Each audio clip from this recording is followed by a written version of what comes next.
I'm glad to see you folks here today.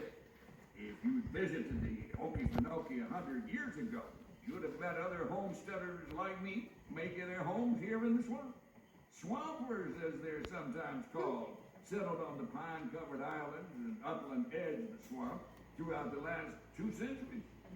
Now, just like the Native Americans before them, these homesteaders found that the swamp provided just about everything they needed to survive.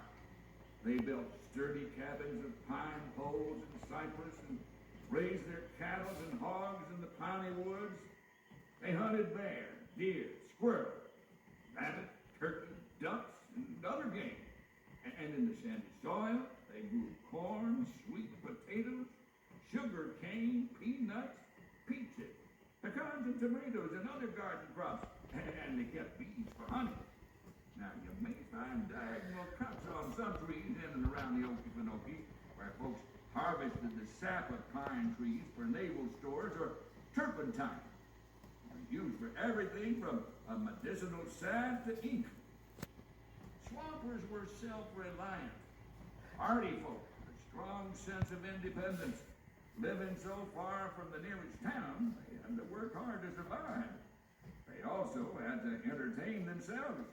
They told stories, sang, played music, and invented games.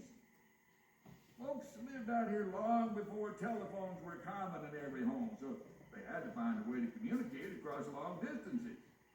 Swamp hollering became a way of driving the cows home, announcing your arrival for supper, or just letting folks know where you were. The flat terrain and openness of the Okeefenokee carried sound for quite a ways, sometimes 1 or 2 miles. Because of the size of the Okeefenokee, the lack of phone and radio towers in the swamp, hollering is still probably one of the most reliable ways to communicate.